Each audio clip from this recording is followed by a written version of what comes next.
Hello, I'm Jerry Lintner, and this is State of the Sound, a monthly show when we sit with our first selectman, Lisa Heavner, and get brought up to date on the state of the town. So, Madam First Selectman Lisa, how are you doing? I'm doing great, Jerry. How are you? Well, actually, I'm thawing out a bit. It was 40 degrees when I got in the car to come down here. And I mean, that wasn't what it was predicted to be at all. So things were actually thawing out there. But they're coming back to like ice coating. So bring me up to date. Snow plows. I'm happy to do that. Budget. Well, actually, Jer, we're in great shape. We had 14 snowplows on the roads these last two storms with 19 public works staffers out there. And some of them, in this last storm, they worked 23 hours straight. Okay, so how does that work? There were how many? And 19 of them are...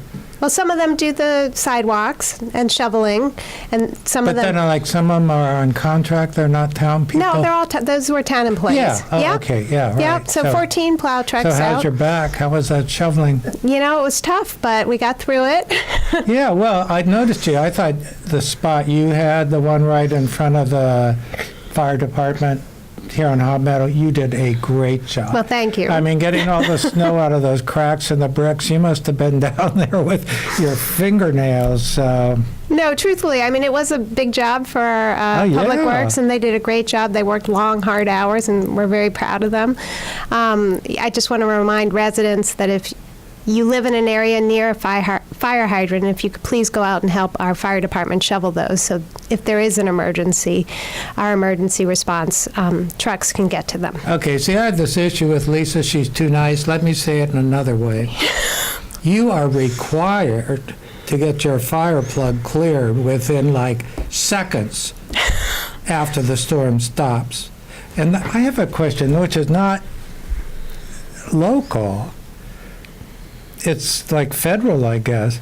I thought sleet or no sleet nor snow nor freezing rain will stop the mail.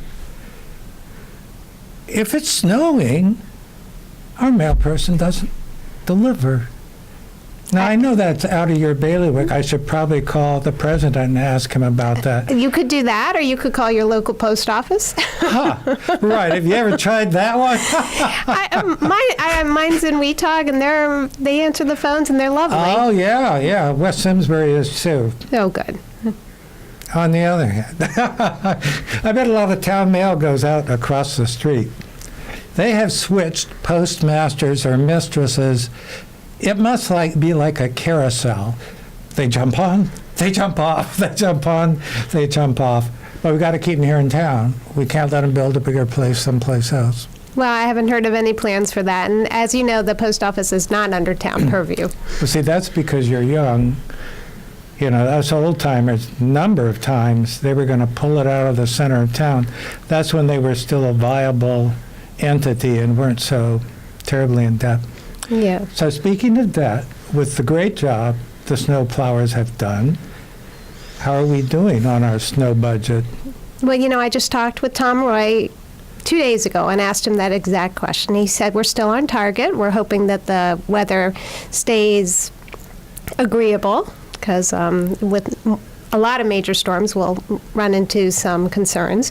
But right now we're on target. We spend about $250,000 a year on salt, and one of the things Tom Roy did, which I think was brilliant, is he diversified our salt suppliers. Last year there was a problem with salt, and people were going to just one supplier to get their salt.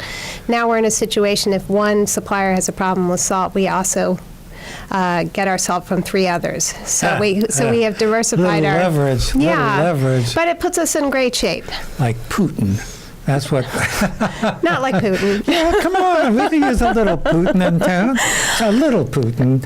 Not so much. Well, now about the snow plowers, though, I do think maybe last year we went to some kind of chemical or something, and I think it was to save money and do a better job. Right. Did do a better job on the roads. We have a planted bank. It did a great job on killing practically everything on the planted bank. Oh, I'm sorry to hear that. Some of the stuff that's really, hardy too. But I mean, for the common good, if it means I have a bank that looks like the Sahara, but people don't slip and slide? Well, you Well, know, go some for of it. our treatment are molasses-based, and if you go down to the Public Works Department, they'll show you the molasses supply they have of the salt, and you can actually smell the molasses. It's kind So of I could- interesting. You should not eat it. So that's what I want, right? Walk around my yard smelling molasses. So, like, I could request molasses for my blood? No, I think that they have a system of treatment. They don't do special orders. We'd have to check with Tom Roy. You know what somebody did special the other day? It was one of the plow drivers. Now, we live on a corner, so our corner is designated dump the extra snow, which is fine. It, too, plows over everything that's there. But I've come up with perennial seeds that come up again the next year, so they're really just sort of digging it in to help me cultivate Well, it. there you go. Yeah, that's good. That's good stuff. But the other day, here I was. I got this new humongous snowblower. Mm-hmm. I mean, this thing, the other one, I push it on a lot of snow. This thing, it'll drag you wherever it wants to go. It's really something. But I no sooner got to the drive, and we have a long drive, my friend, the town snowblower plower was coming up the hill. So I think, so I kind of had it out in the street. So I backed it up, and he kind of looked at me. I kind of looked at him. And he did a great job very quickly. I let him make initial deposits, or additional, so that I could then clear it only once. So I think they're very good, very considerate. I think they have a very hard job to do. And if we're doing it on or under budget, that's fantastic. No, they are doing a great job. And one thing, Jerry, you might be interested in is that we have snowplow ride-alongs. So if you have never actually ridden along in a snowplow. I would be scared to death. I see what they go through. No. No, you know what? It's really fun. It's actually very hot. They have to keep the cab very hot because of otherwise ice grows on the windshield. So it's Excuse actually me, Jan, very I won't interesting. be home. I'm going to ride with a snowplow driver. My wife keeps our house so cold that I have to put on an extra coat when I come in the house. So how many times can I ride with them? Well, you have to call the Public Works, make an appointment, and like 2 days before a storm, they'll coordinate with you as to when it can Who has the happen. longest route? Because I want to stay warm the longest possible. You know, I don't know who has the longest route. Here you come, cruising into a job where there's like nothing to do, and you don't know which snowplower. I do not. I do know that they do, all of them plow 165 roads, so they have a tremendous job that they have to do, and they do a great job. And is a road figured by average length, or like 165 really short roads, and somebody else gets 165 really long? No, roads? they try and make the routes Do they similar. have a union? They do try to make the routes similar. Okay, I wanted to thank you for we got a scoop Yeah, last month on the DEP, yeah. and it was like 2 days later before it was there in the Current. That's right. And we might want to review that, because it seems as though, as you led the charge of the municipalities, that the word was heard, and there's perhaps some modification or reconsideration. So if you just want to go Sure. through, because you explained it a lot better than the paper did. So, no, you really did. I mean, it was like in plain terms, we're going to have to do this, it's going to require 2 of these positions. Right. So maybe just review that and how we're Sure. coming. What happened is the DEP is instituting new rules on permitting for groundwater maintenance and rules and regulations. And part of their requirements involve checking the drain sites, inspections, reporting, and involve street cleaning, cleaning of sand. So, but don't we do all of that already? Well, we do some, but as you notice, much of our sand cleanup has disappeared because we don't use sand anymore, Jerry. Yeah. And yet there was a requirement that we do sand cleanup Yeah. for a community that doesn't use sand. A lot of it is reporting regulations. Part of the thing that a lot of the municipalities objected to is that this went beyond what the EPA standards were. So every municipality in the state of Connecticut cares about our environment and being good stewards. Nobody objects to that. Oh, They're- come on, Lisa. Absolutely. Some of them don't No, care. I think most people do, Jer. Now, along the rivers down by the Sound, come on, we had to whip them into shape. Well, I can tell you in the Farmington Valley, we care, and we take it very seriously. We wouldn't even share our water with Yukon. It was like, let them die of thirst. We're not sharing our water. Well, no, it wasn't that. It's just there was water closer to Yukon that they could have used. Oh, I think we're, actually, I thought we should have bought the water company myself, because that's going to be a huge commodity in the future, more so than food. And they're just going to pump it all out of the ground and leave us over here thirsty years from now. Aquarian. Oh, I'm sorry. I didn't mean to mention a name. They're international. They're going to ship it to England. That's where their house. We have no reports that they're shipping the Farmington River to England. So It's going to stay here? Yes. They're not moving it? Yes. Okay. So, budget. Since Yes. we were talking a bit about that stuff. So the DEP stuff, where does that stand? Today. They're backing off a bit. Well, it's unclear. So they gave some recommendations about how they're going to walk back some of the requirements on reporting and on some of the sand cleanup. But they were not precise. So we have our Public Works Department looking at it right now to evaluate what that means for our budget. And I don't have those numbers yet. I wouldn't think not. It seems like it's going to go on a good bit. And wasn't it like every sewer basin or whatever, Yep. catch basin is supposed to be examined Right. and cleaned? Yeah, but to certain How do you specifications. clean a catch basin? Well, I don't know the specifics of it. I've never done it, but we could. Well, after you shoveled in front of the fire department, right. I would You would think I would know, but Well, no, I think that's probably next on your list. Like, absolutely. yeah. So it's a lot of it is the reporting. So it adds staffing, and that's one of the concerns. How And much staffing. does it pay, the staffing? We have not settled on that rates And when do the yet. interviews begin? I'll let you know, What are Jer. the qualifications? 20/20 vision? Or? Absolutely. No, Yeah. we'll let you know when we post those when we do. Really? But we're still trying to evaluate what it all means and what the initial budget projection hit was 400 to 450,000. So what you mentioned. it will go down. It's not going to zero. So, but I don't have those numbers yet. So of course that's one of the issues we're watching with the budget. The next one is the governor's coming out with his budget on February 18th.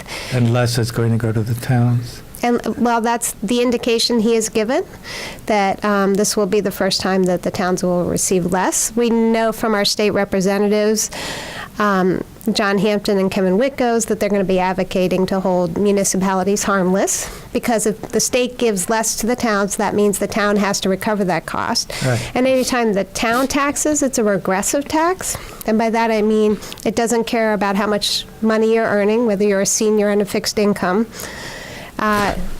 No way. And no.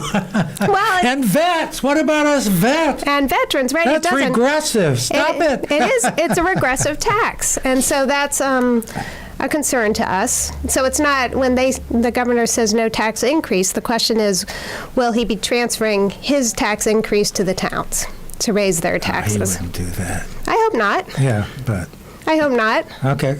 But people should call their representatives and let them know how they feel. Well, this must be complicate the whole budget process, which you're right in the midst of It does. now, aren't you? It makes it hard to plan. So many unknowns. I mean, $450,000 is a big unknown. It is a big unknown. That's a big unknown. What the governor's going to do is a big unknown. I'm meeting with, as we speak this week and next week, meeting with department heads to go over their budgets. We are very lucky to have a very professional staff who take their budgets and their responsibility to the public very seriously. So tell me how much fun you're having stepping into this role quite suddenly. Whee! You know what? It's great because so many people in the community have come up to me and said, Lise, how's it going? I'll help you. I'm here for you. By the way, how's it going? I'm here to help you if you need it. Thank you, Jerry. But everybody says that. And the reason why everybody says that is because this is a great community. It is. And It is. that just resonates all over. So that's been wonderful. And we're lucky to have a very professional staff. I'm not walking into a situation that needs to be fixed. I'm walking into a situation where I can support professionals who do an excellent job and really try to give value to our Yeah, residents. but you're also walking into a situation where, from my perspective, I mean, I think such dramatically effective things have been done to hold costs, Yeah. with no tax increases.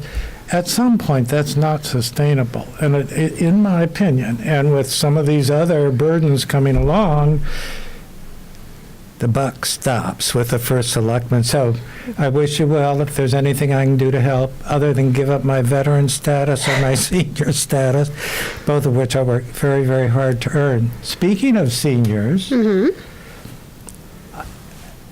I thought, in fact, it was decided where the new senior center would be. And then I read in one of the weeklies, it sounded like it was still either or between two. One out, the one out in the west, but that it could either be, it would still be in the center, either on what currently is state property, which one of the Charettes advocated, I think both of them did actually, that location, or Right. with an extended parking garage. And I thought it had been decided it was going to be on the state property. But then I read something that made it sound like it was still open. Well, here's where we are. The Board of Selectmen has not made a decision on site or the amount of money to spend. We do have a recommendation from the building committee that it should be on the state lot.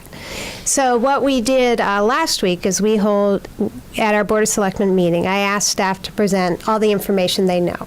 I said, so tell me, what are the opportunities, what are the obstacles on the state lot site and at Eno, because some of our members of the Board of Selectmen wanted to keep Eno on the table.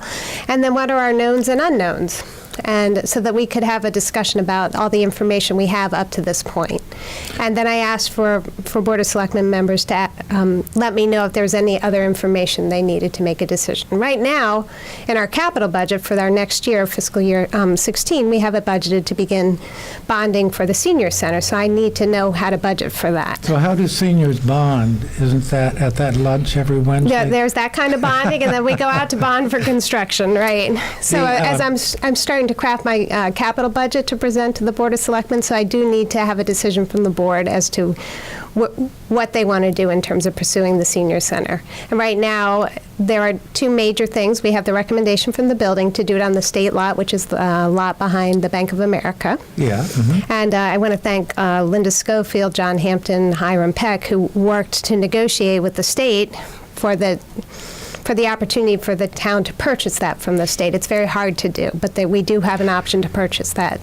I thought I remembered from years ago again that one of the concerns is that there's a lot of underground state stuff there. I don't know, Well, that's one obstacle of the state site. There are some utilities, but it's not a barrier. So that's one of the considerations. What if you run into a drug tunnel to Mexico? I don't think that's Or going to it could be happen, Jerry. Canada. I feel confident that is not one of the obstacles. Well, I don't know, but you got to entertain all possibilities in a world that changes so quickly. But one of the things that is unknown on that site, Jerry, that is an obstacle and that needs to be taken into consideration is the state does not let us do environmental testing before we purchase it. So That's that what would I be an thought I read. unknown. Yeah. And so what that means is what the town could do if we decide to go that route is we own some property around it and we could test the area around it. But you do buy that as is. And that's standard for all state purchases. Okay. So that's an obstacle. One of the advantages of doing it at the state lot site is it's a center location. There isn't a lot of site prep. There would be ample parking. A disadvantage is it would take something, a potential development off the tax rolls, because you could do private development there that would add to the tax rolls. But a disadvantage of Eno is there's not enough parking. We know that. And it's a historic building, and you would change. Oh, at Eno itself, yeah. Yeah. And then SCTV has all of Eno for their studios and that, which, the station has already been so acknowledged nationally, but it would win so many awards because it's like Downton Abbey. These shots are great. Well, that's absolutely true.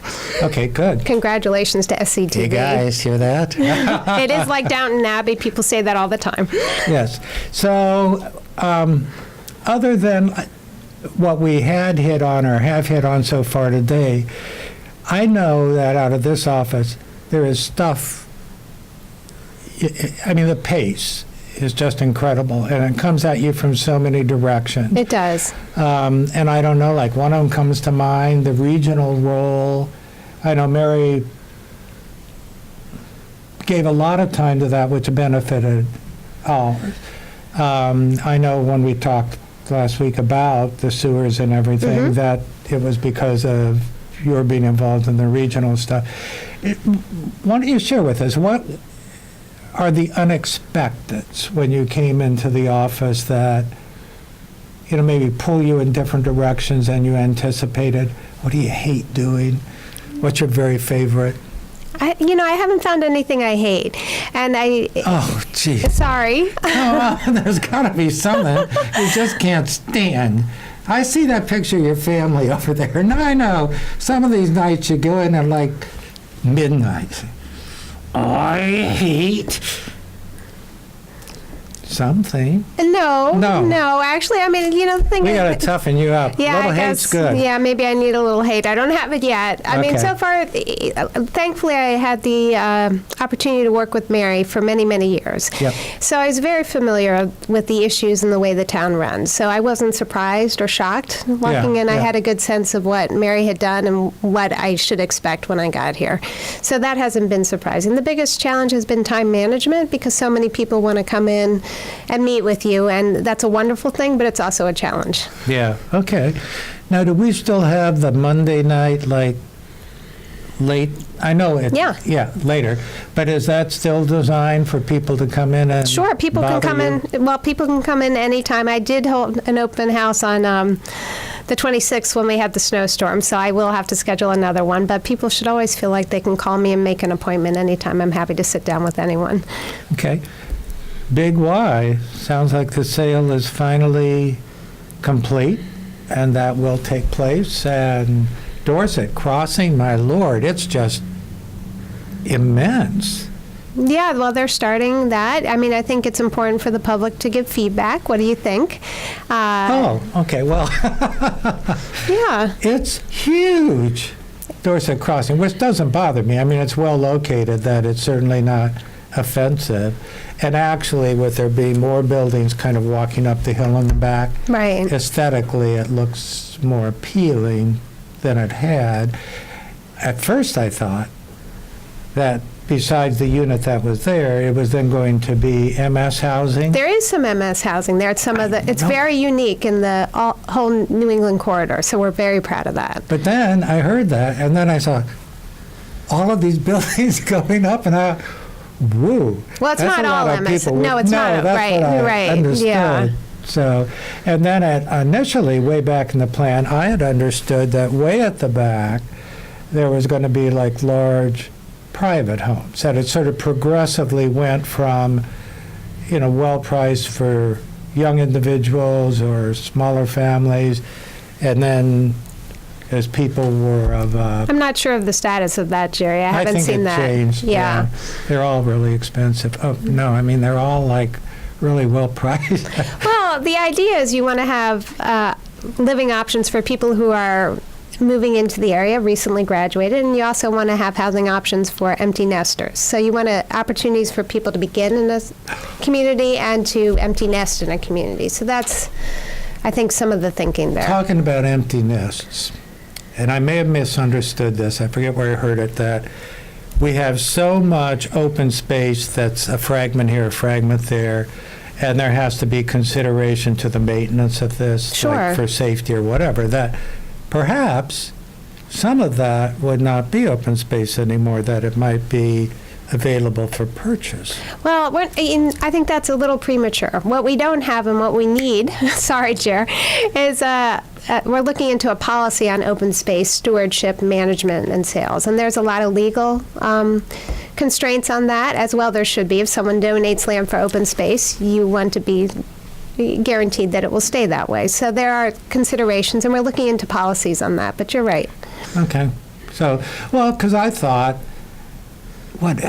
our open space is, About a third, it's more than a third. isn't it? 33. 33, well, Yep. we're missing by a third, right. I thought it was 37, so No. what do I know? But it's a lot. That's part of what makes Simsbury beautiful. Yeah, no, it certainly does. It also puts a burden on public servants like yourself to sustain that. There is a cost involved, and it's taken off the grand list possibilities then. But it adds to the value of a community. I think, It creates a sense of place. now that we got a marijuana warehouse down there, I think probably all of this open space, I mean, Colorado, did you hear on NPR? All the states around them, they're going to bring a federal suit because all this recreational smoky stuff. There's no recreational smoky stuff Not in yet, Simsbury. not yet, no, and not in Connecticut. I'm just thinking, though, all possibilities. So actually, probably people think I've been smoking something. No. Well, Jerry, this has been an interesting conversation. Well, no, I'm not. I don't smoke. Okay, I'm glad to hear Lisa, that. thank you. I found it very interesting. I learned a lot of things. I love the way you put things in common language that are understandable, and that's a whole part of the motivation for this particular Well, program. thank you, Jerry. I And- enjoy speaking with you always. Oh. Oh, okay. Thank you, Lisa. And thank all of you, and we'll see you again next month on State of the Town.